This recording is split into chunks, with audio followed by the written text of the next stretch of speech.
Hey guys, what's up? It's Zyflin here, and in today's video, we're going to be talking about how you can level up your Railjack's intrinsics and your Necramech kinda quickly in preparation for the new war quest, as we've recently learned that you need to have both for the new war quest that is upcoming December 15th for free on all platforms. So, your Railjack and Necramech, I'm going to be totally honest with you guys, there is no super fast way to do this. It's going to be a slow process.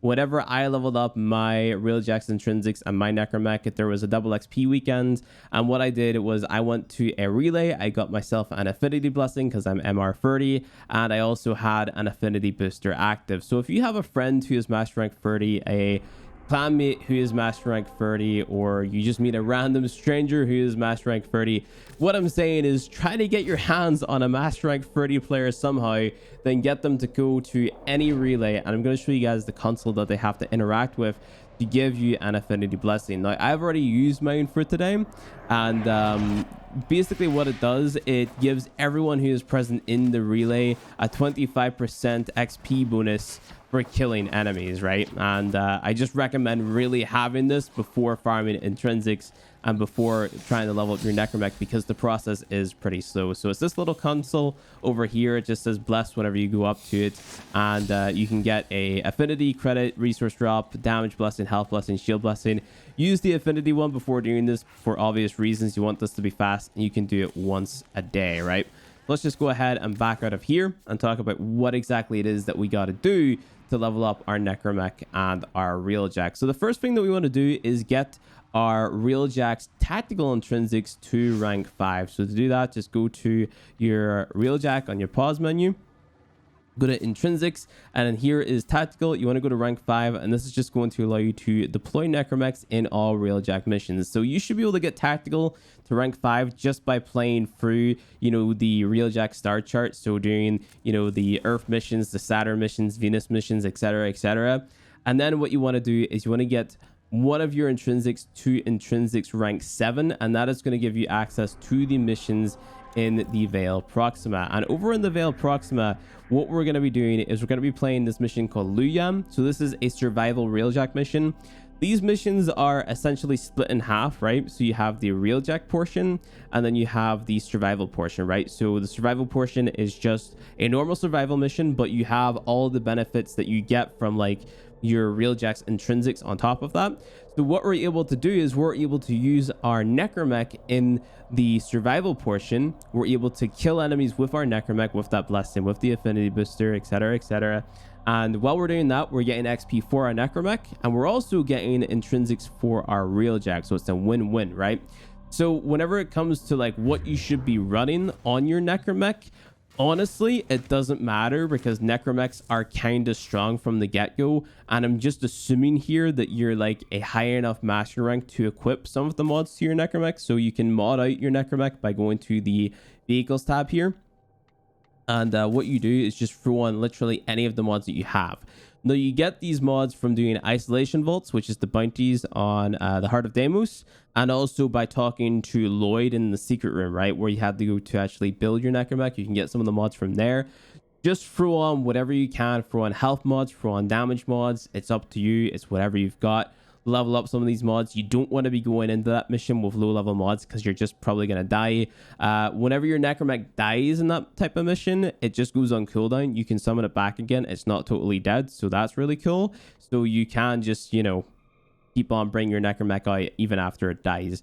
I don't recommend playing that mission solo, because if you're using your Necramech, especially if it's low level, you're not going to be able to keep up killing all the corpus to sustain the life support. So definitely jump into it with 4 players. The benefit of having 4 players is that more enemies are going to be spawning. You're going to be getting more kills as a squad. So that just means more XP overall, which is very nice. So, there's really no downside to co-oping it. So I would encourage people, like, if you don't have any friends, just jump into public matchmaking and say to your guys, like, hey, I'm here to level my Necramech. Are you guys down? And you're probably going to get a few people who want to level their Necramechs as well, because the new war is upcoming. And yeah, I wouldn't stress out too much about leveling up your Railjack's intrinsics and your Necramech to the max, right? So I've got 5 Forma on my Necramech, and that's to get it to level 40, right? So it's the same as Kuva weapons. Whenever you invest the Forma, it increases the amount of levels it has by 2, right? So you need to invest 5 Forma to get it all the way up to rank 40. Like I said, Necramechs are pretty strong from the get-go, and as long as you've got a few mods equipped and a few mods ranked up, you should be good to go for the new war quest. So don't stress out too much about getting it to rank 40, of course. And then whenever it comes to the Railjack's intrinsics, what I would say is try to get all of your intrinsics to rank 7, right? Because what's it called? The Veil Proxima missions, they require intrinsics rank 7, and if we're just assuming that like the new war is gonna be like, you know, the highest level Railjack mission, or even like a little bit less, then if you've got intrinsics rank 7, at least all of them, like tactical, piloting, gunnery, and engineering and command, you're definitely going to be good to go, right? What matters more whenever it comes to your Railjack is probably the mods and the weapons that you've got equipped, right? So I'm just going to go ahead and show my Plexus here.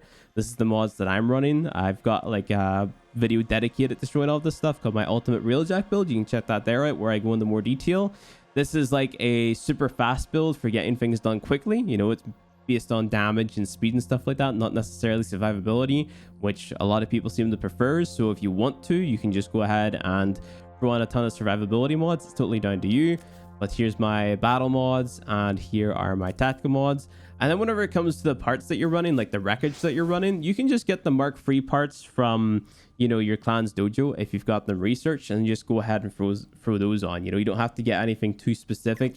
Anything that is Mark III is going to do just fine, right? So that is basically it. You just want to go ahead and jump into Luyan, do the Railjack portion of it, and then jump in to the survival portion of it. Open up your gear wheel, summon in your Necramech, and get as many kills as possible with your Necramech. I of course used the Mossalon, which is the weapon that came with the Necramech, which is really strong. So I'm going to go ahead and flash up a build for that. Here it is here. So nothing too special. And whenever you rank up your Necramech enough, you're going to unlock the Archibex, assuming that you're using the Void Rig. I would recommend the Void Rig over the Bone Widow for the simple fact that the fourth ability is literally Big Boom Boom, and the Archibex, you can mod it. So Big Boom Boom deal big damage, and it's just crazy fun, right? So especially like you're gonna level up really fast if you're using the Big Boom Boom, the fourth ability, and you're sort of speccing yourself around that, because the Big Boom Boom just allows you to kill lots of bad guys, and you're gonna see what I mean whenever you eventually level up your Void Rig and you've unlocked that fourth ability, and you just hold left click and all the bad guys die. So TLDR, jump into Luyan in the Veil Proxima whenever you've got at least intrinsics level 7. So I would recommend getting your tactical to level 7, because you need to invest into your tactical to get the Necramech, right? So you need to get first tactical rank 5, then you can start using your Necramech in Railjack missions. Then you need to get the rank 7 to play Luyan. Go ahead, mod up your Necramech, mod up your Mossalon, jump into Luyan, do the Railjack portion, jump into the survival portion with 4 players, so yourself and 3 others, and then just run around with your Necramechs, stay for as long as possible, because you're going to get some of the rewards for some other stuff. And yeah, just level your Necramech as fast as possible. So that is basically it, guys, for my guide on how to level your Necramech and your Railjack kind of fast. There are probably like theoretically faster ways of doing it. So I've seen a lot of people recommend doing it in open worlds and stuff like that, but I always find that kind of frustrating and annoying to do.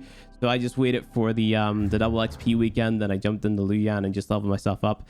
But I just wanted to say, don't stress out too much about leveling your stuff up to max rank or anything like that, because, you know, it's a story quest. They're probably not going to bump the levels up like super high or anything like that. So I wouldn't stress about min-maxing your stuff, you know, like it might take the fun out of it if you're going in min-max, because you're just going to be one-shotting out everything. But, you know, I wouldn't stress about it. So anyway, guys, thank you for watching this video. Hit the like button, hit the subscribe button, and I'll see you guys in the next one.